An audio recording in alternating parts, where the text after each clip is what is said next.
दोस्तों सब्सक्राइब करें चैनल को और सारे नोटिफिकेशंस के लिए बेल आइकन को प्रेस करें। Hello friends, welcome to problem solving assessment. हमारे यूट्यूब चैनल में आपका स्वागत है। तो आज हम अपने इस वीडियो में आपके लिए एक नया चीज़ लेके आए हैं जो कि बहुत ही इम्पॉर्टेंट है। To construct a triangle similar to a given triangle as per given scale factor. तो ये सेकंड चीज है जो कि हमें इस चैप्टर से पूछा जाने का सबसे ज़्यादा संभावना है। इससे पहले वाले वीडियोस में हमने क्या पढ़ा? इससे पहले वाले वीडियोस में हमने देखा था कि एक सिंगल लाइन को हम एक गिवन रेशियो में, सपोज एक सिंगल लाइन सेगमेंट है और हमें कहा गया है कि इसे एक गिवन रेशियो में डिवाइड करना है, तो किस तरीके से करेंगे। ठीक है, तो ये हमने अपने पिछले वीडियो में सीखा था जो कि बहुत ही इंपॉर्टेंट था और आने के बहुत ही ज्यादा चांसेस हैं। ये क्वेश्चन भी आने का बहुत ज्यादा चांस है। To construct a triangle. तो चलिए सीखते हैं कि कैसे करते हैं कंस्ट्रक्ट ए ट्राइंगल। तो आपको पता है कि ट्राइंगल कैसे कंस्ट्रक्ट करते हैं, पर उस ट्राइंगल से सिमिलर एक और ट्राइंगल आपको बनाना पड़ेगा और उसका भी रेशियो दिया रहेगा, उसके करस्पॉन्डिंग साइड्स के रेशियो दिए रहेंगे, उस रेशियो में आपको सिमिलर ट्राइंगल बनाना पड़ेगा। तो यहां पर थोड़ा सा एक चैलेंजिंग जॉब बन रहा है, पर ये चैलेंजिंग नहीं है, बहुत ही आसान है। आप बस देखते रहिए हमारे इस वीडियो को, आप खुद समझ जाइएगा कितनी आसानी से, और सारे प्रॉब्लम्स आप खुद ही कर पाइएगा जब आप वो ट्रिक समझ जाइएगा, जब आप कॉन्सेप्ट समझ जाइए। कॉन्सेप्ट ज्यादा इंपॉर्टेंट है। ठीक है, चलिए जल्दी से शुरू करते हैं हमारे इस आज के टॉपिक को। तो आज हम पढ़ेंगे टू कंस्ट्रक्ट ए ट्राइंगल। हम एक ट्राइंगल कंस्ट्रक्ट करेंगे similar to a given triangle as per given scale factor. चलिए एक एग्जाम्पल लेते हैं ताकि आपको ये चीज समझ में आ जाए। एग्जाम्पल पे के तौर पे हम एक क्वेश्चन करेंगे, एक्सरसाइज का एक क्वेश्चन करेंगे, जिससे आपको एग्जाम्पल भी मिल जाए और आपको समझ में भी आ जाए। ठीक है, तो the question exercise 11.1 question number 2। इसी के साथ मैं एक्सप्लेन करते करते आपको ये समझाने की कोशिश करूंगा कि ये एक्चुअली में कॉन्सेप्ट है क्या। मैं आंसर तो कर रहा हूं सोल्यूशन यहाँ पे, और साथ में आपको इसके दूसरे एस्पेक्ट को भी समझाने की कोशिश करूंगा। Question number 2 says that construct a triangle of side 4, 5, 6 centimetre and then a triangle similar to whose sides are 2/3 of the corresponding side of the first triangle।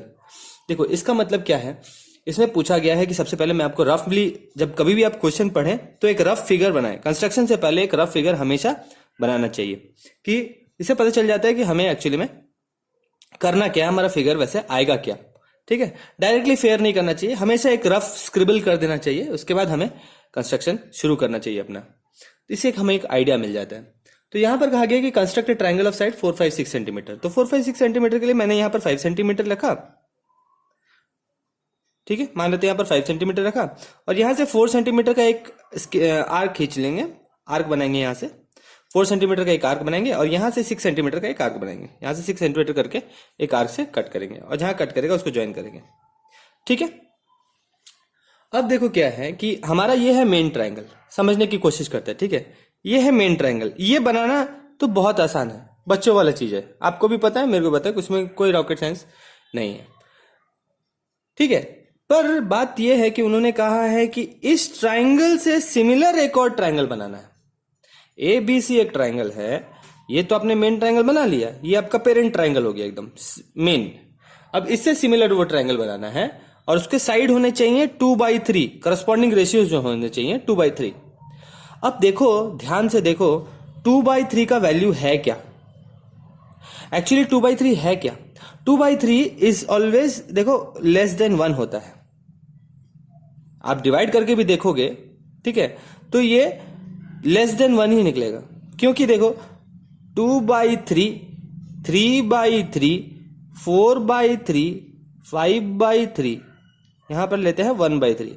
देखिए 3/3 होता है 1, ठीक है, 4/3 1 से ज्यादा, 5/3 1 से ज्यादा, 2/3 1 से कम, 1/3 1 से और भी कम।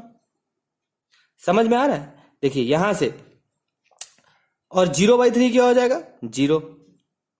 देखिए कॉन्सेप्ट समझने की कोशिश कीजिए। ये देखिए यहां पर 6/3, ये हो गया 2। तो देखिए पहचानने की कोशिश करेंगे कि यहां पर कहा गया है कि इस ट्राइंगल से सिमिलर मुझे एक ट्राइंगल बनाना है, तो वो सिमिलर ट्राइंगल इस ट्रायंगल से बड़ा होगा या छोटा होगा? फिलहाल तो यहां पर 2/3 दिया हुआ है, लेस देन 1 है। लेस देन 1 दिया है मतलब ये जो सिमिलर नया ट्रायंगल निकलेगा वो इस ट्रायंगल से छोटा होगा। और वही अगर मान लो 2/3 के जगह में मान लेते हैं कि 4/3 दिया रहता, अगर 4/3 दिया रहता तो देखो इसका वैल्यू ग्रेटर देन 1 है। 4/3 ऑब्वियसली ये ग्रेटर देन 1 होता है, 1 से ज्यादा है। तो ये 1 से अगर ज्यादा है तो एग्जैक्टली इस ट्रायंगल से बड़ा ट्रायंगल होगा। देखो सिंपल सा कॉन्सेप्ट ये है, देखो जब एक कॉन्ग्रुएंट ट्रायंगल होता है ए बी सी, मैंने एक इसका कॉन्ग्रुएंट ट्रायंगल बनाया, इसका सिमिलर नहीं, कॉन्ग्रुएंट ट्रायंगल बनाया पी क्यू आर। अब मेरे को बताओ इसका साइड का रेशियो क्या है? क्योंकि कॉन्ग्रुएंट है तो ए बी और पी क्यू बराबर है, अगर ये यहां 5 है तो ये भी 5 होगा। So what is the ratio? Side का रेशियो क्या हुआ? 5/5, दैट मीन्स 1:1। तो जब हम कोई भी ट्रायंगल बनाते हैं, दो ट्रायंगल बनाए और उनका साइड का रेशियो 1:1 है, मतलब वो दोनों कॉन्ग्रुएंट हो गया, मतलब बिल्कुल जुड़वा हो गया। पर क्या यहां पर मैं कॉन्ग्रुएंसी का बात कर रहा हूं? यहां कॉन्ग्रुएंसी का बात नहीं कर रहा हूं, यहां सिमिलर का बात कर रहा हूं। सिमिलरिटी पूछा गया है कि सिमिलर ट्रायंगल बनाना है, कॉन्ग्रुएंट ट्रायंगल नहीं बनाना है, इसलिए 1:1 नहीं होगा। कॉन्ग्रुएंट ट्रायंगल सिमिलर ट्रायंगल बनाना है, इसलिए देखो यहां पर रेशियो क्या दिया हुआ है? 2/3, मतलब 2:3। तो आइदर जो मेन ट्रायंगल से जो ट्रायंगल आप बनाएंगे ये मेन ट्रायंगल से छोटा होगा या फिर मेन ट्रायंगल से बड़ा होगा, तब ना सिमिलर हुआ। अगर एग्जैक्ट हो गया 1:1 हो गया तब तो कॉन्ग्रुएंट ट्रायंगल कह रहा है। तो फिलहाल तो कॉन्ग्रुएंट ट्रायंगल हमें सीखना नहीं है, हमें सिमिलर ट्रायंगल बनाने के लिए बोला गया है। तो इसलिए देखो दो चीज दिया हुआ है सिमिलर ट्रायंगल में, जो कॉरेस्पॉन्डिंग साइड दिया हुआ है 2/3। अगर 2/3 दिया हुआ है तो ये क्या हो गया? Less than 1। अगर लेस देन 1 हो गया है ना, लेस देन 1 हो गया तो इससे जो तुम्हारा ट्रायंगल बनेगा, सिमिलर ट्रायंगल जो तुम बनाओगे वो इससे छोटा होगा। ठीक है? और अगर मान लो कि 4/3 रहता है या 5/3 रहता है तो इस ट्रायंगल से वो बड़ा होता। ठीक है? तो चलिए देरी नहीं करते हुए इसको कैसे सॉल्व करना है, किस तरीके से कंस्ट्रक्ट करना है वो देखते हैं। ठीक है? तो हमें जो ट्रायंगल दिया हुआ था एबीसी का बनाने बोला था, और एबीसी बोला था 4 सेंटीमीटर, 5 सेंटीमीटर और 6 सेंटीमीटर का होना चाहिए। ये ट्रायंगल तो आपने बना लिया, और कहा गया कि जो आप सिमिलर ट्रायंगल बनाएंगे वो 2/3 का रेशियो होना चाहिए। तो अब नेक्स्ट चीज क्या करना है? स्टेप 1 तो आपको समझ में आ गया, आपको मेन ट्रायंगल बना देना है। स्टेप 2 आपको क्या करना है? उसके बाद यहां से आप एक लाइन खींचोगे, कोई भी एंगल का, एक्यूट, कोई भी एक्यूट एंगल का। ठीक है? एक लाइन आपने खींचा, एक्यूट एंगल बनाते हो, ऑब्ट्यूज मत करना, राइट एंगल मत करना, एक्यूट एंगल कोई एक लाइन खींच देना, कितना भी। मैं एक रैंडमली कोई एक लाइन खींचा।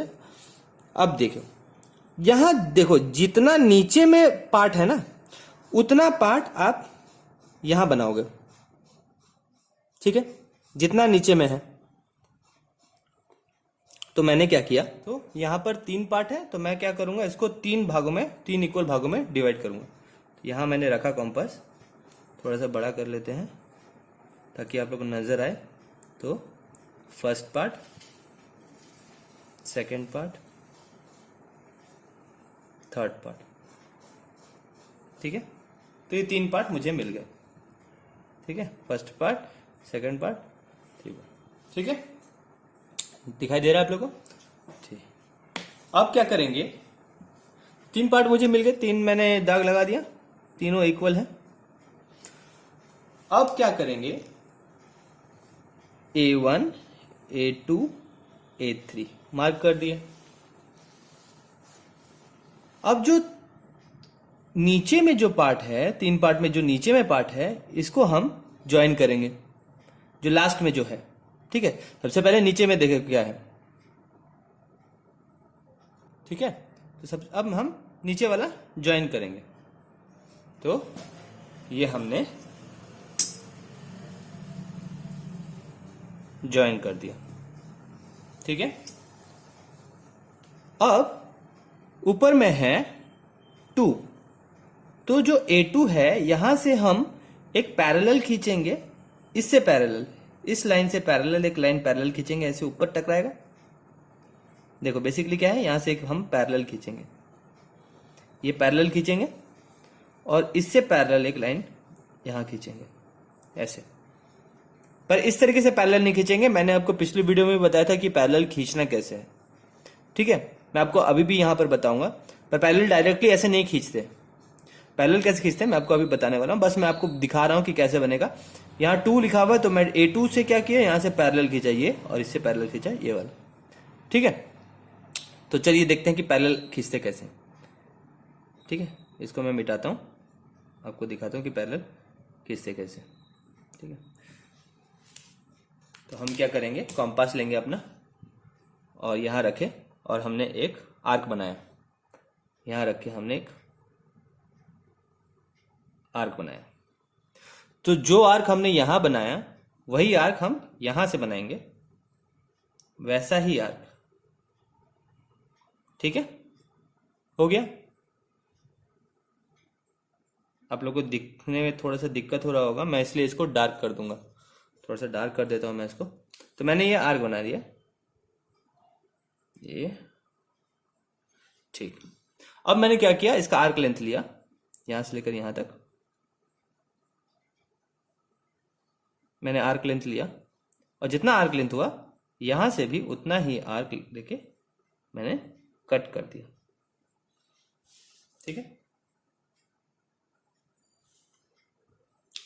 हो गया। अब क्या हुआ, मुझे 2 पॉइंट मिल गए, ये रहा A2 और ये वाला पॉइंट को मैंने ज्वाइन कर दिया, तो मुझे पैरेलल एक लाइन मिल जाएगा। मैंने ज्वाइन कर दिया तो मुझे एक पैरेलल लाइन मिल गया, CA3 का पैरेलल लाइन मिल गया। मैंने इसको कोई भी नाम दे दिया, C डैश दे दिया, क्योंकि यहां पर वर्टेक्स C है तो मैंने यहां पर C डैश नाम दे दिया। और अब मुझे क्या करना है, इससे पैरेलल यहां से एक लाइन खींचना है, ठीक है। तो वही मैं करूंगा, यहां से मैं एक आर्क बनाऊंगा, यहां पर एक आर्क है, ठीक है। ये जो आर्क है यहां से एक आर्क बनाऊंगा और यहां से भी एक और आर्क बनाऊंगा। फिर आर्क लेंथ लूंगा मैं यहां से, इसका आर्क लेंथ लूंगा, आर्क की लंबाई, मैं इसको डार्क कर दे रहा हूं क्योंकि ये मैंने आर्क लेंथ यहां से लिया और यहां से भी मैंने उसको कट कर दिया, यहां रख के मैंने उसको कट कर दिया, ठीक है। तो मेरे को यह कट मिल गया। अब क्या करना है मुझे, उसके दोनों इंटरसेक्टिंग पॉइंट को ज्वाइन कर देना है। मैंने इसको ज्वाइन कर दिया, ठीक है। दैट्स इट, हमारा सिमिलर ट्रायंगल तैयार हो गया और मैंने इसका नाम दे दिया A dash B C dash. A dash B C dash is the required similar triangle, ठीक है। जो ट्रायंगल हमें जरूरत था 2/3 रेशियो का। अब बात यह है, आपको समझ में आ ही रहा होगा क्या करना है, ठीक है। सबसे पहले मैं फिर से बता दे रहा हूं, एक ट्रायंगल खींचा था, ट्रायंगल खींचने के बाद कोई भी एक ऑब्ट्यूज एंगल बनाया, कोई भी लाइन खींच दिया, उसको मैंने कितने पार्ट में डिवाइड किया, जहां जितने में नीचे जितना पार्ट है उतना ही पार्ट में मैंने A1 A2 A3 में डिवाइड कर दिया, ठीक है। तो और लास्ट के जो पॉइंट है, दैट मीन्स लास्ट जो है उसको मैंने एंड पॉइंट के साथ ज्वाइन किया, ठीक है। A3 था, 3 पार्ट में डिवाइड किया तो A3 को मैंने लास्ट पॉइंट के साथ ज्वाइन किया। और 2 यहां पर ऊपर में 2 है तो मैंने 2 का पैरेलल, 2 से एक पैरेलल लाइन खींचा इससे यहां से, और फिर यहां पर आके उसी पॉइंट से मैंने एक और पैरेलल लाइन खींचा, AC से पैरेलल एक और लाइन खींचा मैंने, ये वाला, ठीक है। तो ऐसा कोई चीज तो मुझे नहीं लग रहा जो समझ से बाहर है। बस ये समझने की आपको जरूरत है कि यहां पर, बस ये समझने की जरूरत है कि यहां पर देखिए 2/3 है, तो 2/3 है तो हमें पहले से पता था कि 2/3 इज लेस देन 1, और लेस देन 1 है तो मेन ट्राइंगल से छोटा होगा ये ट्राइंगल, है ना। पर अगर यही अगर 3/2 होता तो ये मेन ट्राइंगल से बड़ा होता, जो हमारा सिमिलर ट्राइंगल होता वो मेन ट्राइंगल से बड़ा निकलता। चलिए वैसा एक और क्वेश्चन करते हैं, पर इस क्वेश्चन को करने से पहले मैं यहाँ पर आपको जस्टिफाई करना सिखा देता हूँ, ठीक है। इस क्वेश्चन में जस्टिफाई कैसे करना है कि triangle ABC similar to ABC, A dash BC is similar to ABC और इसका रेशियो 2/3 है, कैसे होता है वो मैं आपको समझा देता हूँ, ठीक है। हमें पता है कि BA2 बाई BA3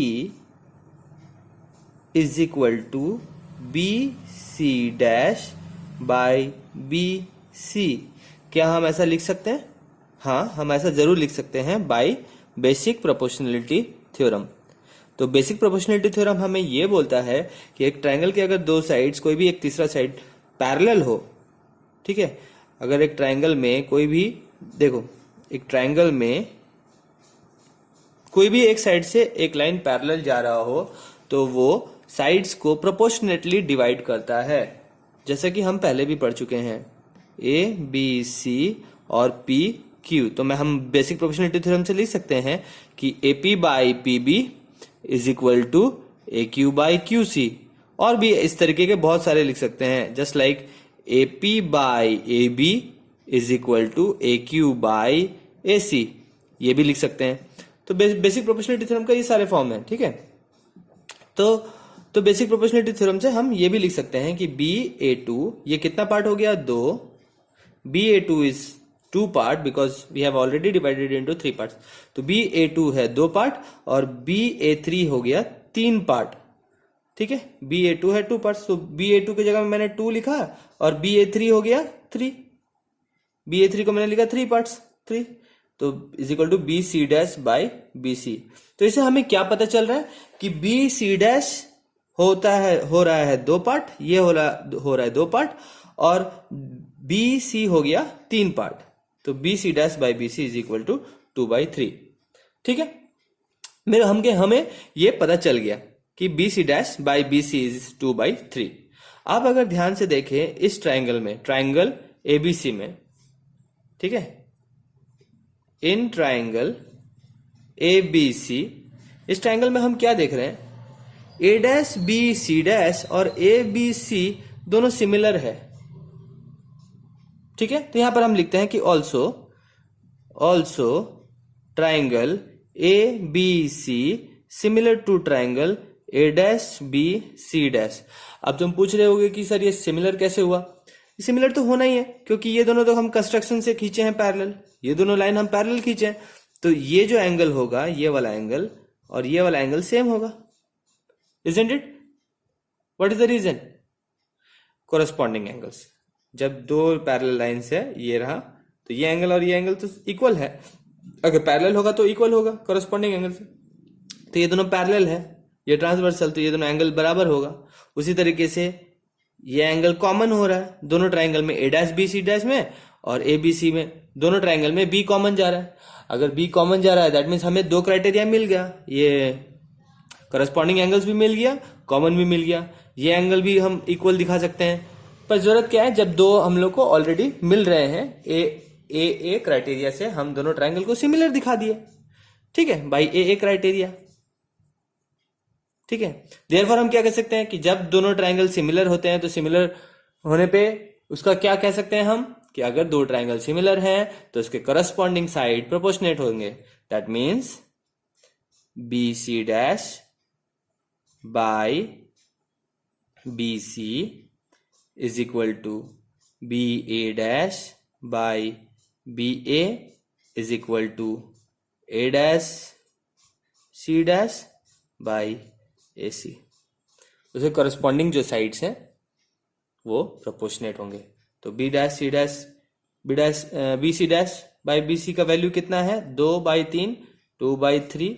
इसका मतलब BA डैश का भी वैल्यू हो गया 2/3 और A dash C dash by AC का भी वैल्यू हो गया 2/3 बिकॉज इसका वैल्यू हो गया 2/3, ठीक है। तो इसका मतलब क्या पता चल रहा है कि साइड्स, उसके सारे साइड, जो नया ट्रायंगल हमें मिला दैट इज उसके साइड 2/3 ऑफ द लार्जर और मेन ट्रायंगल, ठीक है। जस्टिफिकेशन में थोड़ा सा कॉम्प्लिकेशंस अगर तुमको लग रहा है तो थोड़ा सा ध्यान दो, इस वीडियो को फिर से देखो, रिपीट करके देखो, तुमको अच्छे से समझ में आ जाएगा। यहां पर सिंपली हमने क्या किया कि ये दोनों पैरेलल है। अब ये दोनों पैरेलल है तो this by this, basic proportionality theorem, 2/3, अगर ये 2/3 होगा और ये दोनों पैरेलल है तो ये भी 2/3 हो गया, ठीक है, तुम यहां पर भी बेसिक प्रोपोर्शनलिटी थ्योरम से 2/3 प्रूफ कर सकते थे, पर फिर तुम्हें इसमें दिक्कत आ जाता, ए dash C dash by A सी में दिक्कत आ जाता, ये तुम्हें नहीं मिलता। ठीक है, इसलिए अगर दो लाइन पैरेलल है और ये 2/3 है तो मैंने इसमें इन दोनों ट्रायंगल में सिमिलरिटी लगा दिया। ठीक है, कि दोनों ट्रायंगल सिमिलर है। अगर दोनों ट्रायंगल सिमिलर है तो साइड प्रोपोर्शनेट है, तो इसलिए मेरे को जब दोनों ट्रायंगल सिमिलर मैंने लगा दिया, तो फिर मैंने लिख दिया B C dash by B C is equal to B A dash by B A is equal to A dash C dash by A C. तो हमें तो पता ही है B C dash by B C का value है 2/3, तो बाकियों का वैल्यू भी इक्वल ही होगा। That's it.